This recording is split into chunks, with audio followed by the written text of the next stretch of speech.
Assalamualaikum warahmatullahi taala wabarakatuh. Selamat berjumpa kembali sahabat dengan saya Sniper Ngesot yang menimba dengan cara shot ngorsot.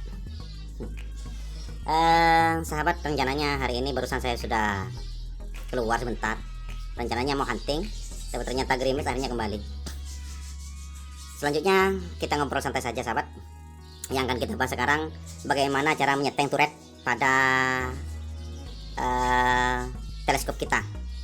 Bagaimana perputarannya dan bagaimana cara menyetel atau zeroing teleskop kita. Baik sahabat, zeroing teleskop itu yang biasa saya lakukan ada dua teknik. Yang pertama menggunakan holder atau mounting seperti ini, yaitu dudukan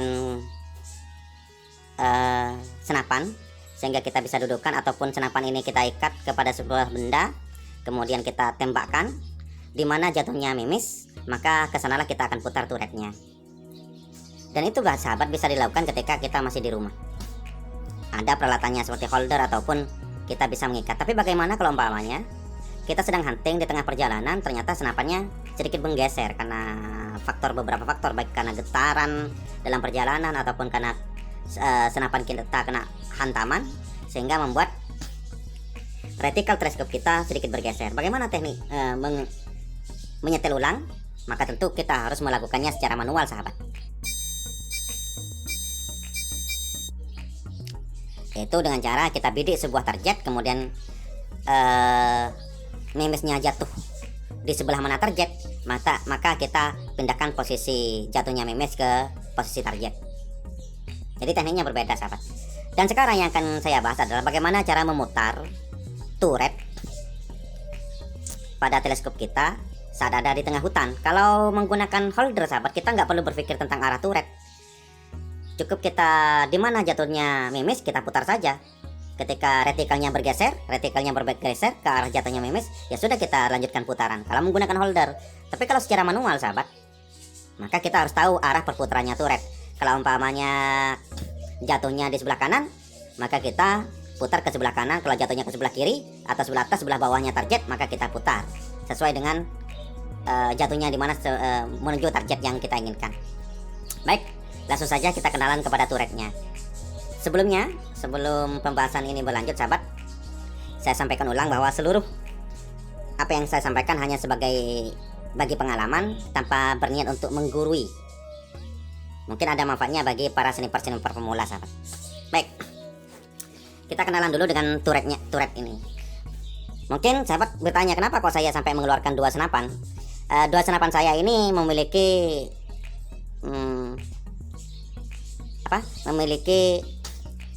teleskop dengan beda jenis. Ternyata di dalamnya petunjuknya juga berbeda. Di dalam turretnya petunjuknya berbeda. Ayo kita dekati saja. Sebelumnya sahabat perlu diperhatikan, lihat cara pemasangan teleskop dulu perlu diperhatikan. Cara memasang teleskop ini sungguhnya bisa diputar sahabat. Ini bisa diputar. Ini teleskop Discovery, ada 3 sebelah kiri. Di sini ada sekitar hiasan sahabat, hiasan semacam ini. Hiasan semacam ini hanya hiasan. Yang jelas perlu diperhatikan cara pemasangan teleskop itu. Ini ada di kiri, ada di kanan, ini ada di atas. Atau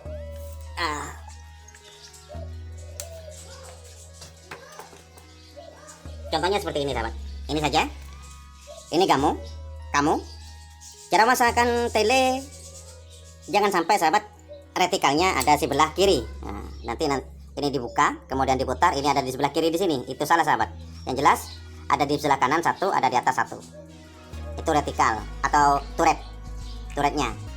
Kalau umpamanya dibalik, apakah bisa? Ya tetap bisa sahabat, tapi nanti petunjuknya berbeda dengan aslinya. Kalau umpamanya kita putar ini, kita buka bautnya, kemudian kita putar, ini ada di atas, ini ada di kanan.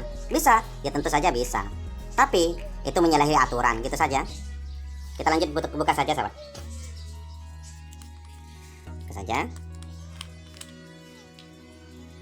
Oke.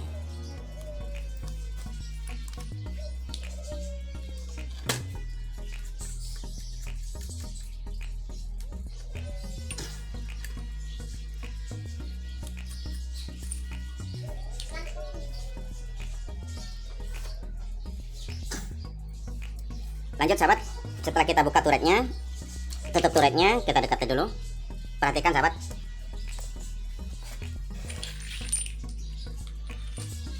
turret ada di sebelah kanan, satu ada di sebelah atas satu.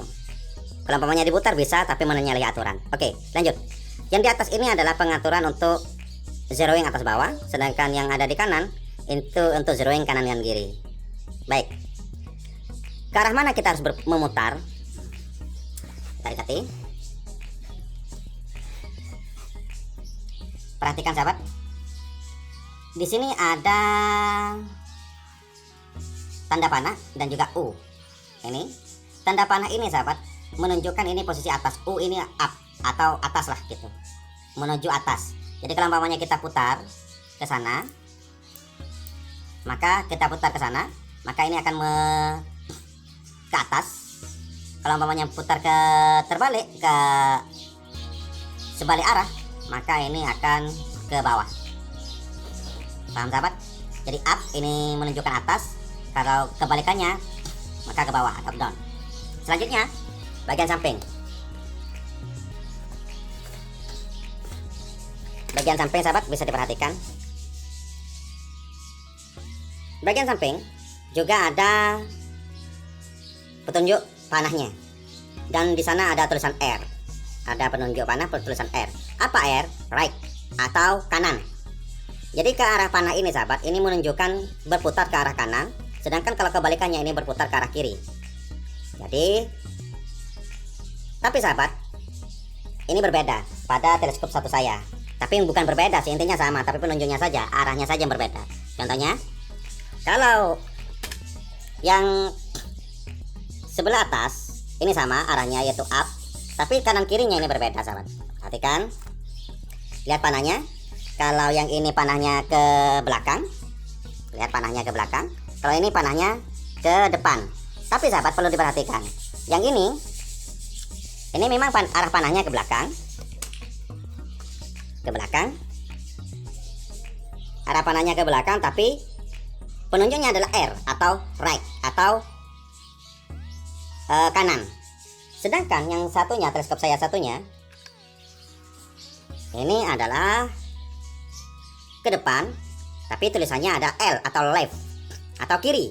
Maka sahabat, Anda bisa pastikan dulu arah panahnya tulisan L atau R. Kalau tanda panahnya L berarti left, berarti kiri, ke arah kiri. Kalau R seperti yang saya satunya itu adalah sebelah kanan. Itu mudahnya sahabat.